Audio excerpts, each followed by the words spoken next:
What's up, everybody? Rob here. So the Late Bronze Age in the Eastern Mediterranean was a complex web of multiple powerful centralized nations, the lifeblood of whom was trade. Some of the trade routes were overland, and some stretched across the Mediterranean and the Black Seas, covering vast distances from as far away as Afghanistan and England. Then, suddenly, around the year 1200 BC, everything collapsed. Why? Well, nobody knows exactly. Now, I won't go into every theory, but everything from climate change to famine, drought, earthquakes, civil uprisings, and some combination of all the above. Well, right in the middle of this were the Sea Peoples, a mysterious group that ravaged the lands and helped destroy the major empires of the region, leading to the Bronze Age collapse. They arrived in their ships raiding and pillaging, and the great powers of the region were unable to stop them. And then, all of a sudden, they disappeared from history. So, here we go, a quick look at the Sea Peoples.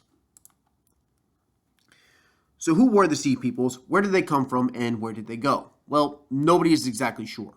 The Sea Peoples, however, we do know are not a race or a culture or ethnicity. The name was first given to them by the French archaeologist Emmanuel de Roge in the 1800s. Unfortunately, these Sea Peoples were illiterate, and all we know about them came from other sources. They are called the Sea Peoples because, according to one Egyptian source, and I quote here, they came from the sea in their warships, and none could stand against them. Now, the Egyptians are the primary source, and they classified them as a confederation of several tribes or groups. And those groups are, and I'm going to mispronounce these, but I apologize, the Ekwesh, Luka, Sherden, Sheklesh, Peliset, Teresh, Jeker, Denyen, and Weshesh. Now, this confederation launched itself at the settled peoples in the Eastern Mediterranean. In the wake of their attacks, the Egyptians were the only survivors. Now, one of the first mentions of the Sea Peoples was during the reign of the great pharaoh Ramses II. He boasted defeating the Shedran tribe early in his reign, ambushing a naval force at the mouth of the Nile and pressing the survivors into service in his army. The Sea Peoples are also described, also during the reign of Ramses II, acting as mercenaries in both the Hittite and the Egyptian armies at the Battle of Kadesh, the earliest battle in history that can be reconstructed. After the reign of Ramses II, they were mentioned during the reign of Pharaoh Merenptah in 1208 BC, when he turned back an incursion of them in the Nile Delta. They were then mentioned in 1180 BC during the reign of Ramses III. There was another incursion which was thrown back, but later returned in force. In the Egyptian sources, they are described as returning after this defeat. And I quote here, "The foreign countries conspired in their lands. All at once the lands were removed and scattered in the fray. No land could resist their arms from Hatti, Koda, Karamish, Arzawa, Alashia, and on, being cut off one at a time. Their camp was set up in Amuru. They desolated its people, and its land was like that which has never existed. They were coming forward towards Egypt, while the flame was prepared for them. Their confederation was the Peliset, Jeker, Sheklesh, Denyen, Weshesh, lands united. They laid their hands upon the lands as far as the circuit of the earth. Their hearts were confident and trusting, as they said, our plans shall succeed." Now, the Hatti is the Hittite Empire, which fell to the invaders, leaving no real major opposition as they made their way south towards Egypt. Now, Ramses did not fully engage these enemies all at once. He knew that if he did, he would more than likely be crushed, but instead relied on hit-and-run attacks, grinding down the Sea Peoples piece by piece. Finally, as they approached Egypt, he defeated them at the Battle of Joua in 1178 BC.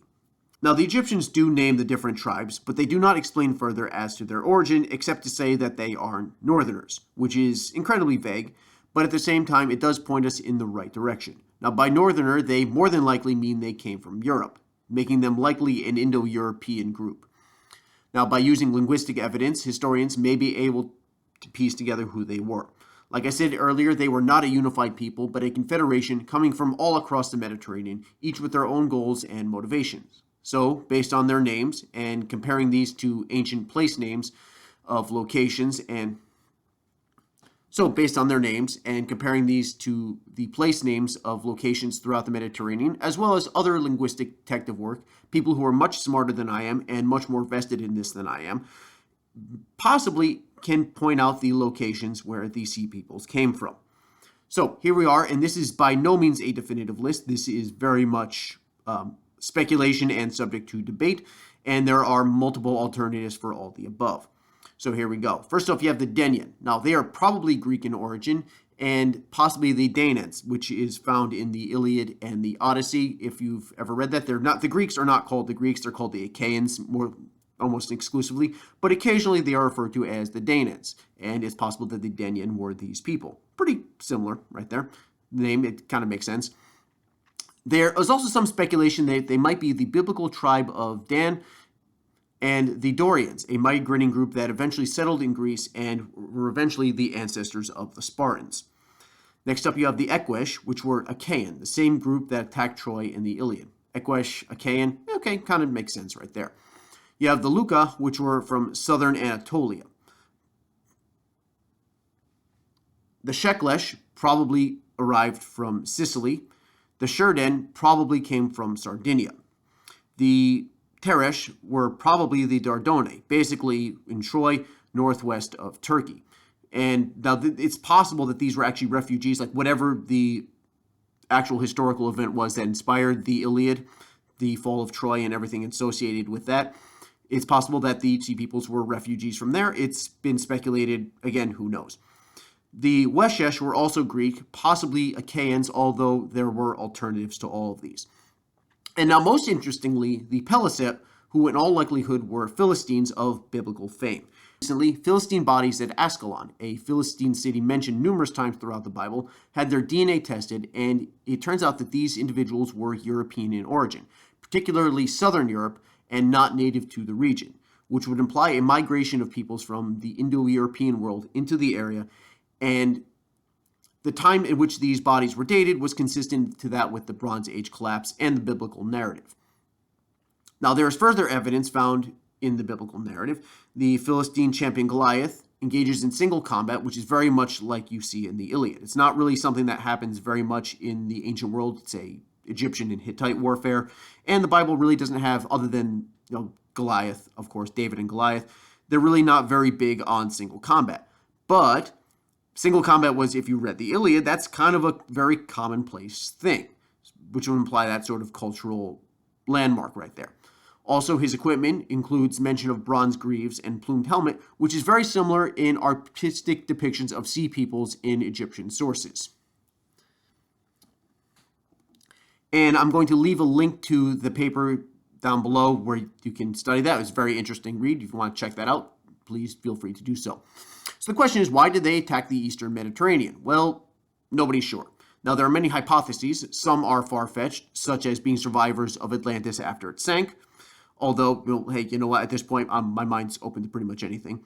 Other, however, more plausible reasons range from food shortages leading to mass migration. There are some mentions of sea peoples bringing their families, and the Philistines absolutely did settle in the lands that they conquered, so possibly this was a migration of some kind. Others say that these are raids by the Mycenaean Greeks, who would later inspire the Homeric epics. The Odyssey, for example, there is mentions of Achaean heroes invading Egypt before returning home. Possibly this is a reference to the attacks on Egypt that were repulsed. Now, one theory is that they were either Phoenicians or mercenaries hired by the Phoenicians who were unleashed on the Mediterranean as part of aggressive expansion of Phoenician culture, basically trying to expand Phoenician territorial ambition and influence. Now, the evidence for this is that several cities were discovered to have been destroyed during the era, almost certainly by warfare, which would imply very strongly, if you corroborate it with the written sources, they corroborate with the Sea Peoples. But Phoenician cities in the nearby area are untouched. Now, maybe these Sea Peoples were Phoenicians themselves, maybe they were mercenaries, maybe they were a combination of the above, or maybe, this is just my theory right here, now this is very similar to the Danegeld. Now, the Sea Peoples obviously are very similar to the Vikings. They would show up by ships, they would raid, they would plunder, and then they would eventually settle in lands that they conquered. This is very similar to what the Vikings do during, the 9th, 10th, and 11th centuries. Well, maybe the Phoenicians were able to pay a form of Danegeld. Like, okay, we're going to pay you, we're going to give you stuff to go somewhere else. That's exactly what, the French did, and eventually that led to the creation of Normandy. The English did that too. Like, we're going to give you this, chest of gold and silver and all that other stuff. Now go away. Maybe it's possible. It's certainly possible. I mean, I have no evidence to suggest this whatsoever, but hey, look, Nobody really is exactly sure what's going on here. Unfortunately, all the details above to why they moved or migrated or why they attacked and raided and the motivations, nobody really knows. So the best we can do is speculate, and I'll just throw my 2 cents in there.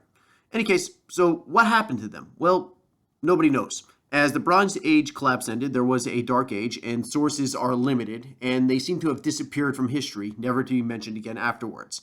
They may have been the driving force behind the collapse or a symptom of it. Maybe they were bloodthirsty savages who destroyed the Hittites, laid low the Mycenaeans and Minoans, and crippled the Egyptians so they would never recover. Perhaps they were themselves the victims, taking vengeance on their social betters or fleeing environmental factors. We don't know for sure, and probably we never will. So that's just a real quick look at the Sea Peoples. I thought it was interesting. I hope you found this interesting and entertaining. In any case, more videos will be coming out whenever I get around to it. Have a good day. Or don't have a good day. Your adults have any kind of day you want. See you later.